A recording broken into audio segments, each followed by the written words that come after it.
Okay.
Like that was their demo. Oh, this is a good one. This is one of a friend of mine in high school gave me this cassette by Matt and Messiah Prophet. First Christian heavy metal I'd ever heard in my life.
Christ, my Lord, my King, the Master's medal. Ms. Louise, didn't I hand yours back? No. Oh, I haven't graded it yet. I haven't graded it yet. If you did it the other day, I didn't grade it yet. Okay, if you came in late, let me know after class, please, because I'm continuing on. I did the attendance already. Mr. Kaiser, just to let you know, from now on when I see you, I'm going to say Hail Kaiser. Just so you know that, sir. Just so you can be prepared for it. Has anyone done that to you yet? No. Okay.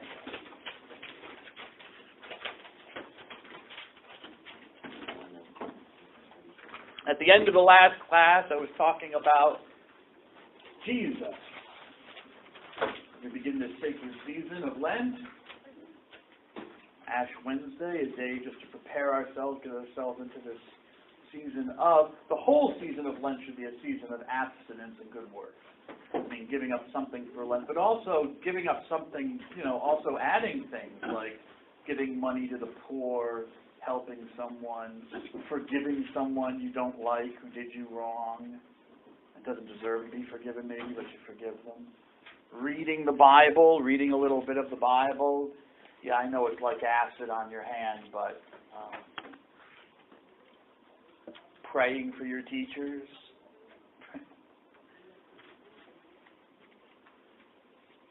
So what did Plato say? Philosophy was the acquisition of knowledge, yes? And Seneca said it was the study of virtue, yes? You've got a beautiful smile, Ms. Robertson. You need to show off more. You're like sunshine. I saw you smile outside and the sun was shining. This was Robertson, right? Not Roberts. It's Roberts. Robertson. Yeah. Yeah, Roberts. All right.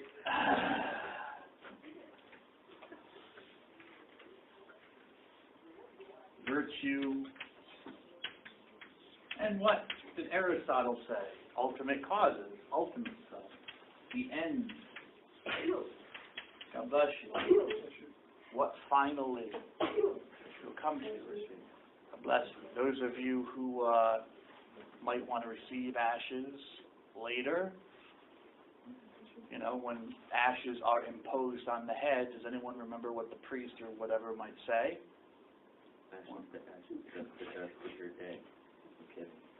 No, you're not kidding. You're right, Mr. Williams. Oh, I am? Oh, I thought that was... Believe it or not, you're right. They quote the scriptures. Or they say, remember, O man or O woman, that you are dust, and to dust you shall return. It's kind of a poetic way of saying that you're going to die. Because if you live your life remembering that you're going to die, that doesn't mean don't be happy. Oh, I'm happy. I know I'm going to die. I'm curious to see what death is going to be like. I hope it's not a painful death. I hope I'm not like, crushed by a car or something. Or come on in.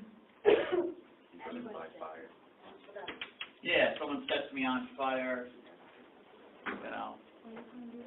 Like Ms. Mendoza, you're like, I've had enough! And she flicks her Bic on me. But the connection I was trying to make about Jesus, just if it wasn't clear enough in the last class, and then I'll move on. Yes, maybe I'll move on. The way, the truth, and the life in that scripture. Jesus, for the church, for this institution, which is founded, which is part of the church in a way, in the church's mission. Jesus, the way. A path you follow. He's a pathway. Like virtue. Virtue is moral, a form of action. For Seneca, remember he was a Stoic. They were concerned with how you acted. The Stoics believed in God and had all, stuff like that, but it was more how you acted in life. That remember the Stoics kind of tried to take life with equanimity, Not too hot, not too cold, not too emotional, but also not too unemotional. Just the middle way, in a sense. But Jesus is the only way.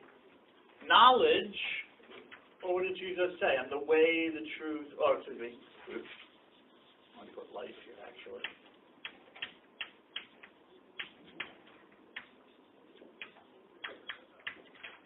Put this down before I It's okay. They all kind of bleed into each other.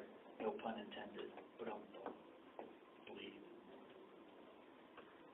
Jesus. The way, life, virtue, a way of living, and life, and truth, ultimacy, truth.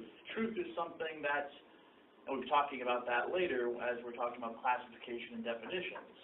We talk about things that are ultimate, that you don't go beyond, like a genus.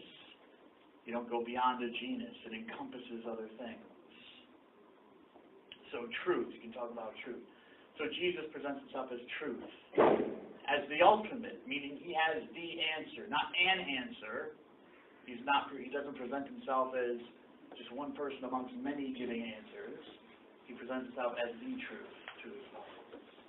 Okay, so I just wanted to bring that back to show you how it ties into the three kind of perspectives on what philosophy is we find in kind of like the secular world. Socrates, Seneca, Aristotle, these were not Christians, these were not Jews, these were just thinkers.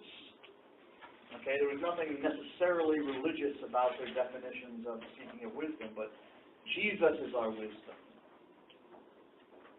In fact, I think it said that in the reading today for Ash Wednesday from 1 Corinthians, the first letter to the Corinthians. Paul calls Jesus our wisdom. Jesus is now the wisdom. There's philosophy, human understanding, but there's also wisdom, which is Christ. Okay.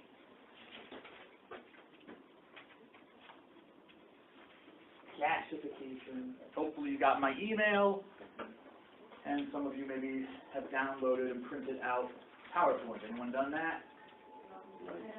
Someone printed it out? Oh, you just copied it down? God bless you. But, would it be easier? Why don't you just print it out? I don't have a printer. Why don't you have a printer?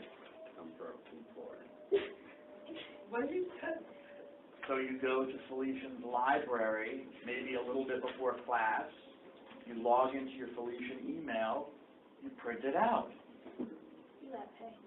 You have to pay at the library? It's not free? It's like $20 minutes. No, I get everything for free. I just print it. Believe me, sir. Okay, nothing's free, but believe me, I teach at some other colleges, and you'd be surprised what they nickel and dime you with. I got you. Nothing's free. I agree.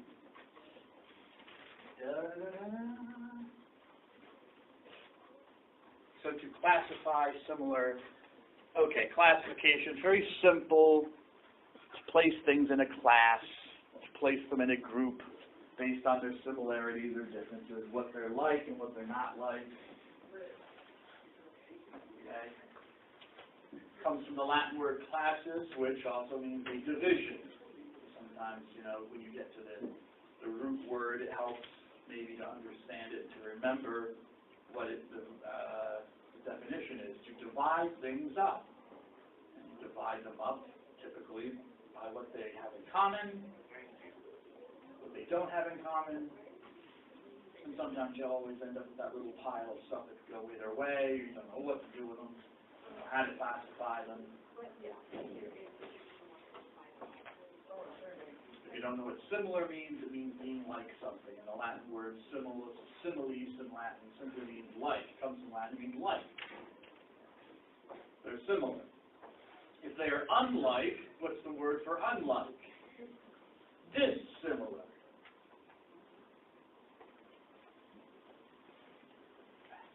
So you could also define classification as grouping things together by their similarities or their dissimilarities.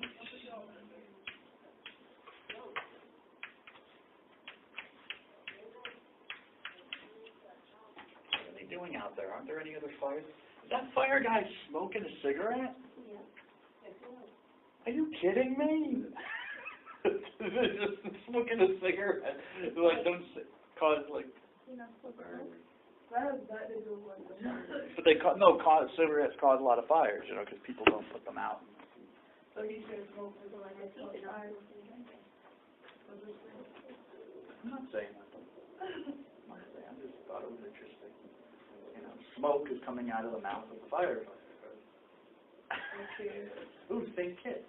Are you from the Caribbean? No? Oh, really? St. Kitts and Nevis. Interesting. Nice island. I'd love to go live in Haiti. Haiti. Oh, such a beautiful place. The food is great. Ah, Food is great. food is great. Well, maybe they have some Indian restaurant in Port-au-Prince. You never know. Okay, so well, that's all I got to say about that. I'm just defining the terms for you. I'm already giving you definitions. I'm classifying these words by the definition.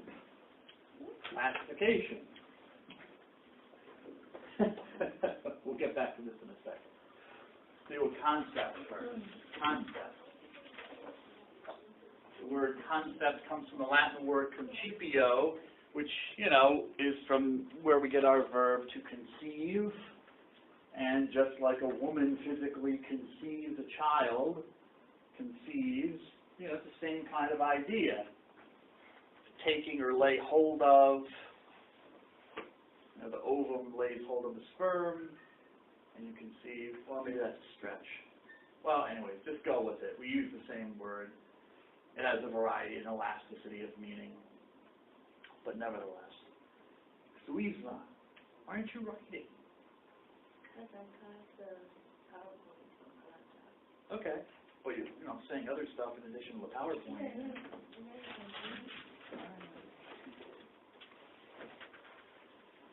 I love you, blessed Jesus. Thank you for coming to be with us, to live with us because you love us, to suffer for us, to save us from sin and death.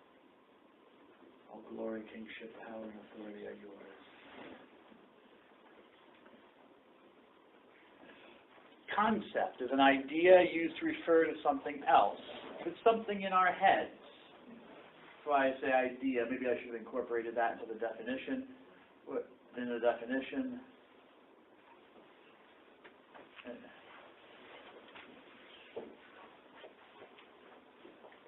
why don't you just turn it off and put it away?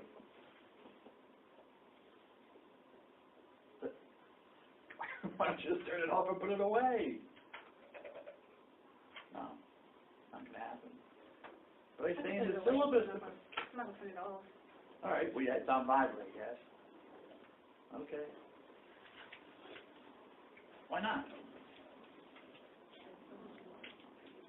Why not? Huh?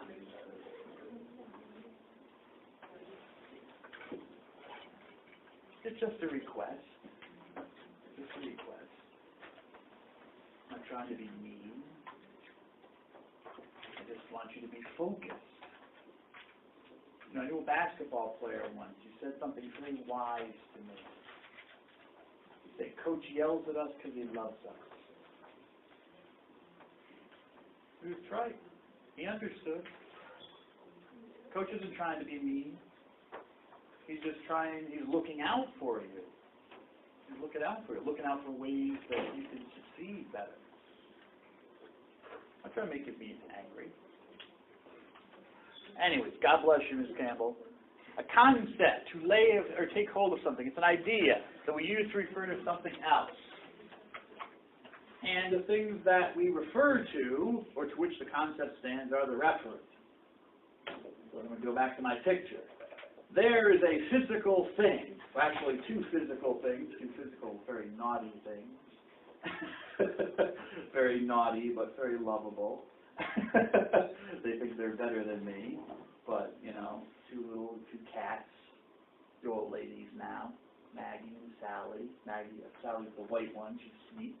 Wouldn't hurt a fly. Wouldn't hurt a fly. Unless you are a fly, then she'll eat you. She's a bug eater for some reason, I don't know.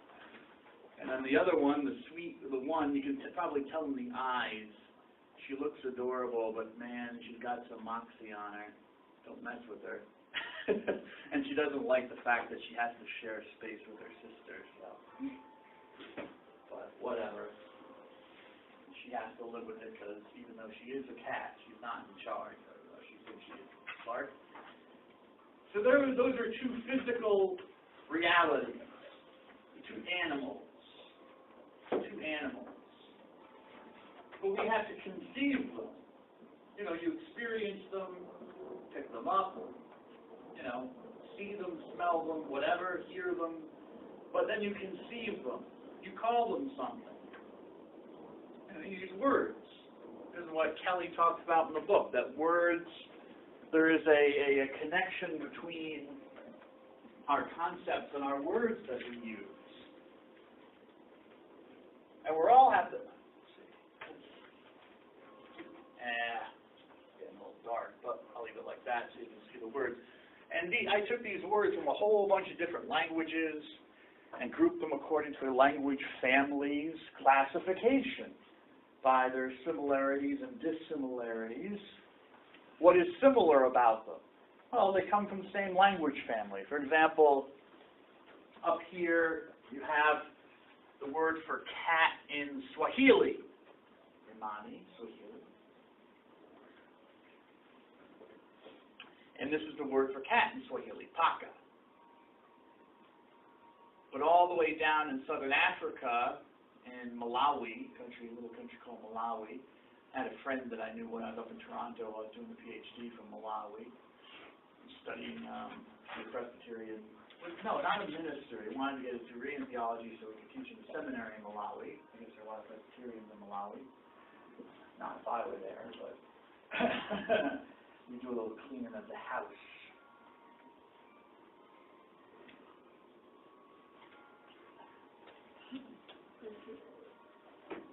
Anyways, he was a very nice guy. Patrick. Umanga. But so, mfaka is the word for cat. Notice the similarity, paka, mfaka, even in the sound. Okay, and yet they're two different languages. Why do they sound similar? They're the same language family, you know? Somehow one language influenced the other. Probably Swahili, if I remember correctly, Swahili is a kind of like a general language that encompasses a number of different languages spoken in northern Africa, like Arabic, a lot of Arabic words in Swahili, a lot of African words. So you notice they're the same. They're a similar language family, but not always. I mean, you've got up here I have Arabic and I have Hebrew, which are of the same language family, Semitic, but it's also within this language family of what's called Afro-Asiatic. These are languages that transcend or kind of cover Africa and parts of Asia, continent of Asia. But here, you can't really tell, but this is actually an alphabet. Hebrew is like dead easy to learn. I mean, not the language, but how to write it, because it actually is an alphabet like ours, A, B, C, D. Every letter has a symbol. It's not like Chinese over here, where these are not letters, these are pictographs, these are pictures. You know, people drew pictures of, you know, this is a picture of a cat. Well, that's not a picture of a cat. I mean, it means cat in Chinese, Mao, but, you know, it doesn't look like a cat to me, but it's meant to represent the concept. It's meant to represent the concept of this animal, this creature. So in Hebrew, this first letter, I don't know if I can write on here without, can you write on here? Nope. I want to go back. I don't know how to do that. You can, but my teacher knows how she wrote on it. She wrote on it. Yeah. So there must be a way. I think it was, Ms. Montez, did you tell me last time how to do it? I thought it was Ms. Montez. Press something. Nope, that brings up the keyboard.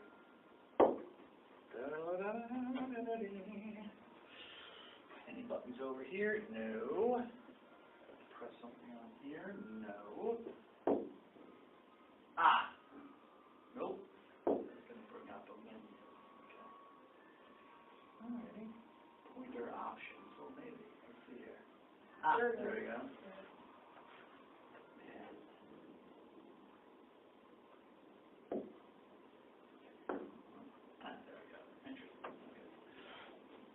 This letter, oh, you can see that over the picture, but anyway, Okay? Highlighter. Huh? You could highlight it. I did? Yeah. I could have sworn that I mean, you're right, sir. I'm not challenging you. I'm just saying. Pointer option. Go down again.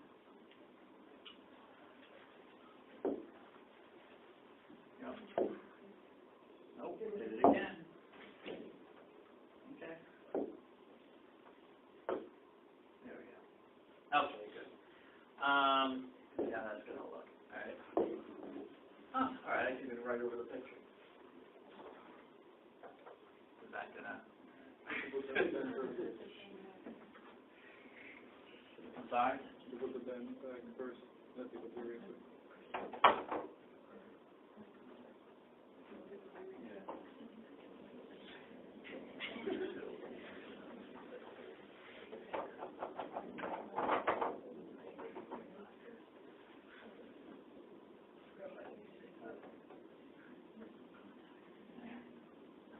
Now let's see. Now if I just use the chalkboard, it's just been like nothing. But we're going to impress you with technology. Oh, you got a haircut. Did you get a haircut, Mr. Kaiser? Yeah. Okay then. Maybe if I press it again.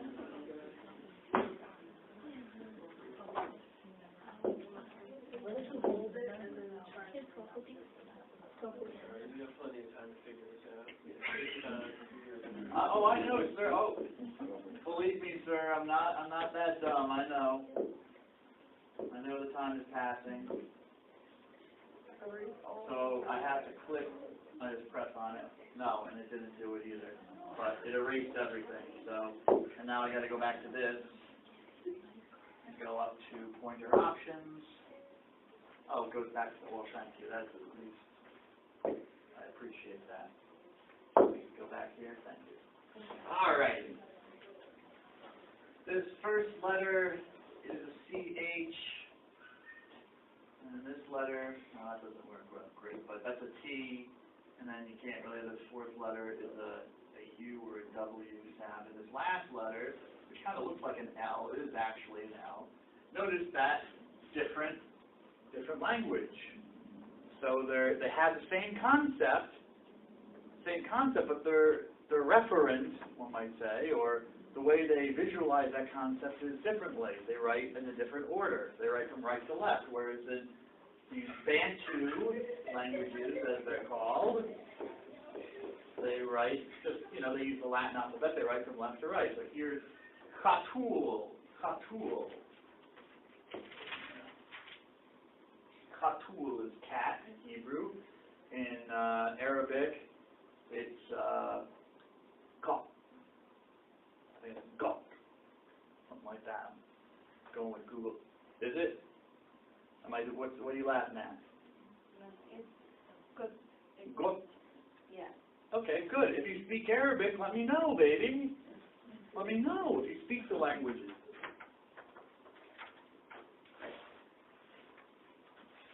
Here you have, this will probably be easier for this class, you have what are called the Indo-European languages, a huge language family stretching from India to Europe. And you see, for example, gato in Spanish, or gatu as it's pronounced in Portuguese, but it's spelled the same. Gata, you should know that, Ms. Balochanos, gata, not going to be found on your phone. It's on PowerPoint.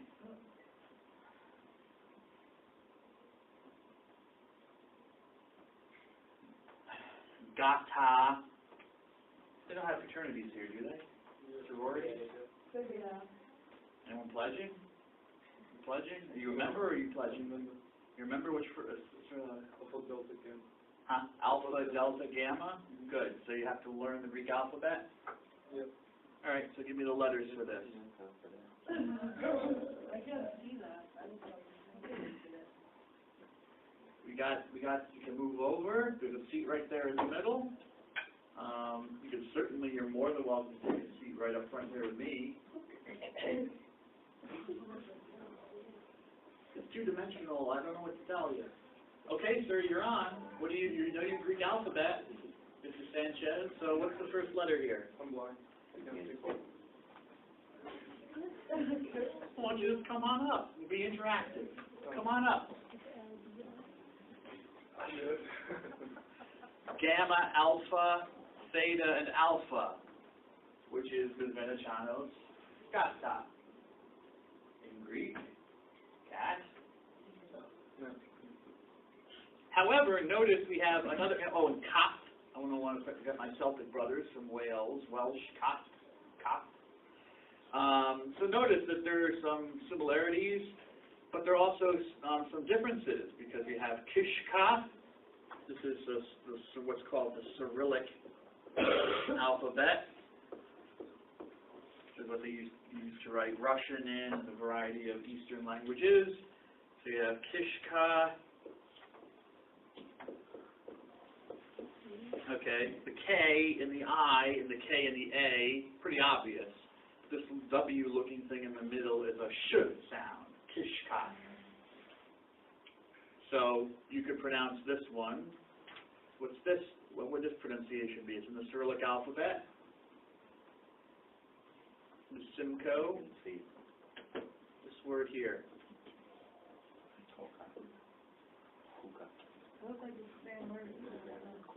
It does, but I just told you how to pronounce that one letter, so the Simcoe, what do you think? If this is kishka, in the Cyrillic alphabet, what would this be? There's really only one difference. Yeah, there's an O. So what would it be? Kishko? That looks like an A to me. Okay, come on up, Ms. Simcoe. Come on up, come closer. Koshka. So you have Koshka. Koshka. And then you have, so this, Kishka, I believe, let me look at my notes, because I believe that might be Ukrainian. Is it Ukrainian or Russian? That's the H.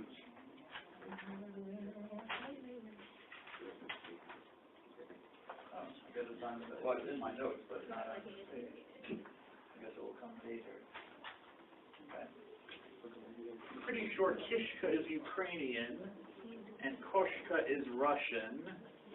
Okay, and Kotka is Czech. The Czech language, which is also a Slavic language spoken in the Czech Republic, and they write it in Latin letters. They don't use the Cyrillic alphabet. And notice it's a little bit different, Kotka. However, in Slovak, which is a related language to Czech, they're almost exactly the same, but they do have some different words. Slovaks call a cat mačka. Mačka. That little C, the C with a little thing here, it makes it a ch sound, a ch sound. Why is that interesting, Ms. Louisma? Why is that fascinating? I don't know. Because if you look up here, maybe, you'll notice this word. Does anyone know which language that is? Good, close. It's actually pronounced mačka, just like mačka in Slovak. But it's, notice it's CS. A CS in this language has a ch sound. Anyone know what language that is? The country is called Magyarország. The language is called Magyar. You ever met a person whose last name was Kardos? Kardos? Met one of these people? I usually think of this word when I'm thinking about jonesing for some Indian food. When I'm jonesing for Indian food, Mr. Barrett, what does that mean? I mean, what am I feeling? I'm feeling thirsty, angry, curious. I'm jonesing for some food. Any food, Mr. Barrett. Hungry. or Hungarian for me. Or Hungarian. Different dialectical variants. Hungarian, Hungarian. Now, notice Hungarian is a completely different color with different words, kisa and kas. Kisa is from Finnish, kas is from Estonian. They're all related languages, Hungarian, Finland, Hungary, Finland, and Estonia. People all speak related languages, okay, that are completely different from the Indo-European language family, completely different. The words are different, the way they talk and think, and their grammar is different. It's very hard to learn. For English speakers, the State Department rates language ability for diplomats and stuff like that. And Finnish is one of the highest numbers for difficulty for an English speaker because it's such a foreign way of understanding language. Okay, so interesting. How is it that Slovak, which is a Slavic language, an Eastern European language, an Indo-European language, totally different language family, Slovaks call a cat machka, same concept, and they use the same word, but they're totally different language families? Well, that can be explained. If you look at where they are, this will be easier. Whoops.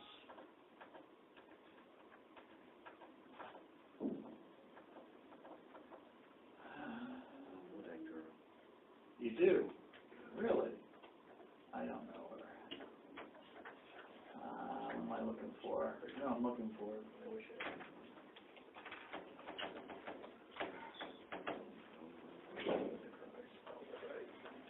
Stephanie.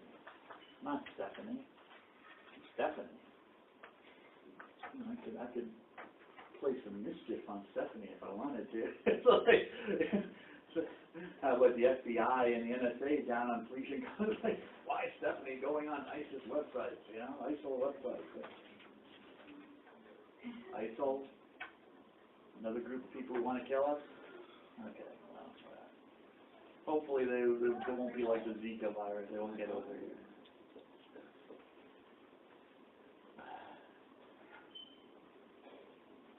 Okay, there's Europe on our planet. You know we're on planet Earth, yes?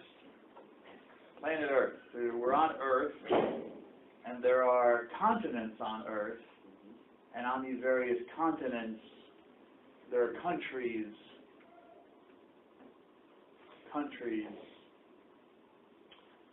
She's pissed at me, but she's still drawing hearts, so that's a good sign. And with these countries, with these countries, nothing. Directions, I don't want to do that. Why does it have to be so hard? There we go. Now where is it? What? How do I draw on the screen again? I did my right click. Graphics properties, graphics options, hotkeys. You gotta be kidding me.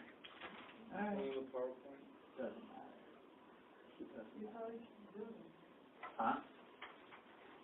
If I do this, it's gonna move it around. Okay. Anywho, maybe you can see the country borders here.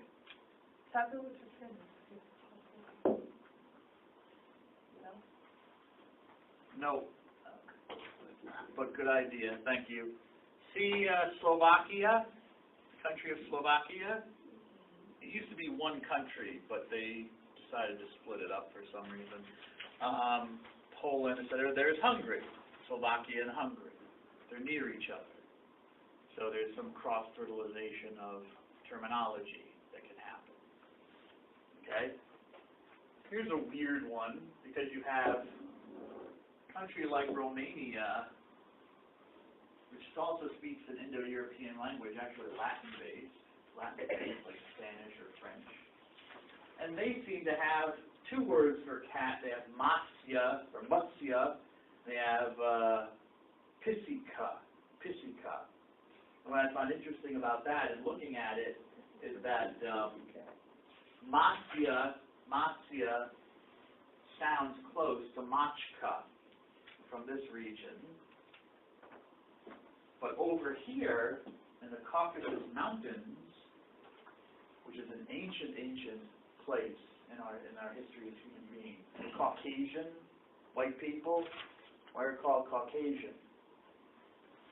From this region, because scholars believe that, there was a break in the human tree, okay? You had, of course, people coming, our ancestors coming from out of Africa, coming up here, okay, and at some stage, there was a break in the differentiation in races, and Caucasians migrated up this way. The original African group migrated this way and became Asians. And it's fascinating. Now we're talking about classification, we talk about humanity, and we classify with humanity, the concept of humanity. But then you look at similarities and dissimilarities. If you look at the similarities, well, first let me get back to that. Let me do the word for it. Here in Georgia, in this region of the world, the word for cat is pishik. Remember Romanian pisika. Now, how did it get? Georgia's all the way over here. These mountains are all the way here, but don't forget, there's a huge body of water here. Sailboats, people can sail. Well, people can also walk, but it's easier just to sail across. I don't think they were flying 100,000 years ago, but maybe the alien hypothesis is true. Maybe the ancient aliens were aiding in bringing us in their starships and taking us on tours of the planet. I don't know. You never know. Very true, miss. You really never know. Okay, there you go. I know this is not a language, but with the concept even of humanity, differentiation in humanity, if you look at genetics, look at how people look. Okay? All along here, like in southern India, the islands here in the Bay of Bengal, all the way over to Australia, people look African. You would think that they were black, as we say, or African American, but, you'd think that they were from the continent of Africa, like sub-Saharan Africa. Well, they are, because our ancestors who started in sub-Saharan Africa, this region of Africa, migrated, walked up here. They were also able to walk almost all the way to Australia. How could they do that? Because, what? At one point, one continent was together before they drifted apart. Well, they're together now. Asia, not exactly. Not exactly. You're on the right track. You're on the right track, but not exactly. The sea levels were lower. Remember, the Earth, only until a few thousand years ago, was in an ice age. And in fact, in the Middle Ages, we were still in what was called a mini ice age. It's only recently, in the last few hundred years, that our planet, the ice cap has receded, which I know is scaring a lot of people. I'm not going to get into global warming and climate change, but interesting. But yeah, the ice cap, remember that the ice caps used to come down all the way to like the northern part of Europe. Okay, so all that water was bound up in the ice caps. So the sea level was a lot lower than today. So it was in fact possible, with all these islands and stuff, they weren't covered with water. So it was possible to walk all along here down southern India, all across here, and all the way down here. You still couldn't get to Australia, but you could come pretty close just by walking. I mean, it would be a short boat ride over to Australia. And genetics proves this out. They've done genetic testing. They see those genetic markers that some of our ancestors from Africa clearly went up this way, and others went this way. The same thing over here. I mentioned the Caucasus. Oops. You look in this part, and also the western part of China, you have people with blue eyes. They look like Europeans, and yet they're Asian. They have Asian eyes, you know, with the skin flap over the eye, but they have blue eyes, very light skin. You'd think they were white, but they're not. Well, they are in a way. They're a branch off from these Caucasians who then went this way. Same thing with Native Americans. They have traits of Asian DNA. Why? Because Asians went over so far, and then they crossed over into the New World, we might say, the New World, North America. So we have concepts like language and humanity, and then we classify them. We classify them on their differences, but on their similarities, as I just did. The way people look, the way people speak. Sometimes, though, the similarities, and I forgot I have to go up here to the slideshow. Sometimes the similarities and dissimilarities can be deceiving. For example, you might look at Machka and think that, oh, I guess Slovak is related to Hungarian. They're of the same language family. Well, once you do a little bit more digging, you find more data that allows you to classify further and say, actually, no, this is a shared word for this concept. But in point of fact, they are dissimilar languages, not similar. So we have to separate them. And yet, in other language families, like, as I showed you with Kapul and, you know, similar, sounds almost the same, but a little bit different. And in some languages, it's totally different. And in some languages, we don't even know. And that's why I put, for example, this language is the word for cat in Japanese, which I think is neko. And this is Korean. It's goyang-i. Goyang-i is a cat in Korean. I love Korean as well. Well, I shouldn't say I love Korean. But as opposed to like Chinese, you know, where you have to learn all these pictures and memorize them, you just have to memorize them. Again, the Koreans, like in Hebrew and like in our alphabet, this is an alphabet. These are various letters that are put together. I'm not going to go into it because I'm looking at your eyes and I can see where that might take us. All righty. Oh, another smoker. Put away your cancer stick, babe. I used to smoke cigars. I'm not judging. This is the reason why I don't smoke them anymore. You know, I used to tell myself, well, I'm not taking smoke into my lungs, and I didn't because, you know, it's too potent.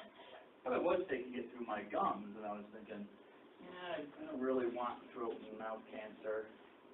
You know how I love cigars. Oh well. What are you going to do? So a concept is an idea. The words are a vehicle. The words are a vehicle. Or the different races of humanity are also vehicles for this concept of humanity.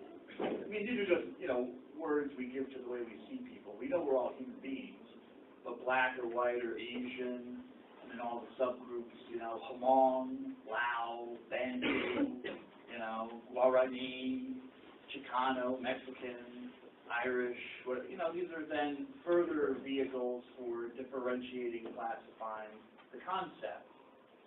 That's the idea. Cat is just a word. Cat is just a word. You know, cats don't call themselves cats. I'm just saying, you know. And even human beings don't call them cats. Only certain human beings call them cats. Right?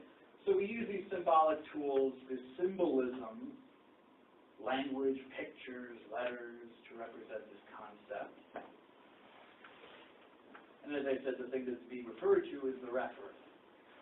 The referent, the thing that's being referred to. So the concept of cat is the class of things, you know, to which the referent is referred. Right? Kelly divides concepts into two types, concrete and abstract. And I put general on the PowerPoint because I think he's a little bit, which is kind of kind of interesting because the whole book is about logic and reasoning and clarity of thought, but he's a little bit, I think, confusing on this point. At least I was confused. Maybe you weren't. You say, well, Mr. Dunn, you're just a dummy. Fine. I'll take that criticism. I grant you I don't understand some things sometimes. So, whatever, even in my own field. So, but I'll throw it out there and you let me know if I'm right or wrong. Okay? We have concrete and we have abstract. The concrete, you could say physical, but it's just something that's very specific. Concrete, like the cats I showed you. Those are specific. Out of all kinds of cats that I could have shown you, tabbies, torble mackerels, Siamese, all the other varieties of cats, I showed you those two, and I'm not exactly sure what they are. My vet could tell you. I think Maggie is classified as an American Torby, based on her coat, and Sally, I don't remember. I think Sally has some Siamese in her, just from the length of her nose and stuff, and she's a very mouthy cat. Siamese. Can you see what concrete is? Specific. But once I go from the specific, the concrete, talking about these two animals, well, see, I just did it. I went from concrete to abstract. So they just refer to them as animals, I just went from concrete to abstract. Specifically talking about whether Sally has some Siamese in her and Maggie is an American Torby in it. Those are specific. But now, if I just say cat, it's now abstract. It's general. You don't know which kind of cat I'm talking about. Am I talking about a big cat, one of those sort of big cats like lions, tigers, and panthers? Am I talking about these kind of cats, domesticated house cats? What are you talking about, Mr. Dunn? You have to be more specific for me. You're being too abstract. You have abstracted in a way. Well, I shouldn't say.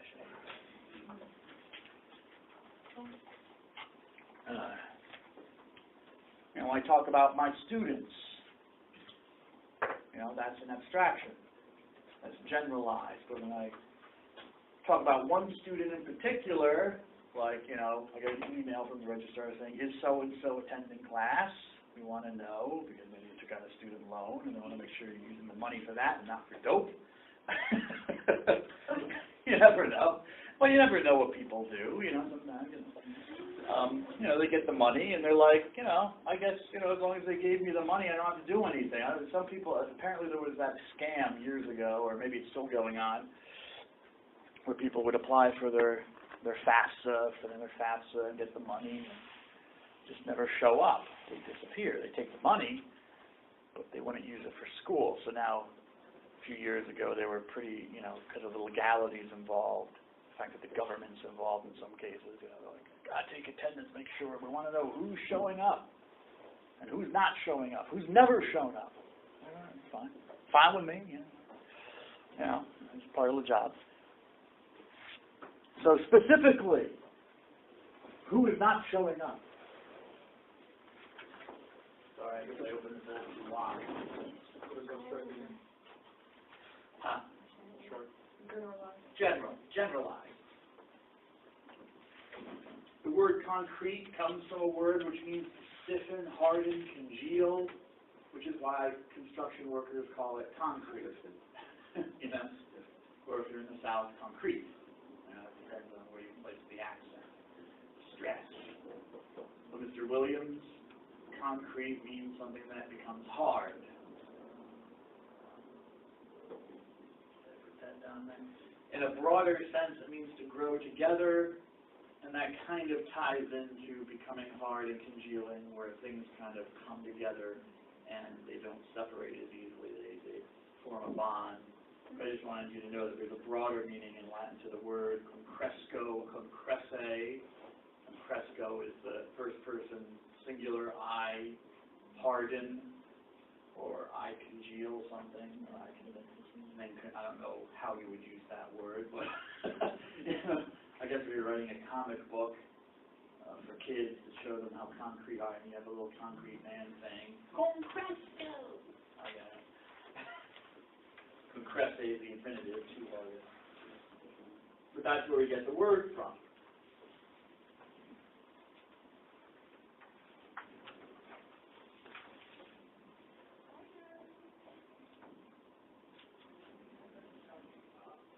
I thought the picture was cute. You get the idea?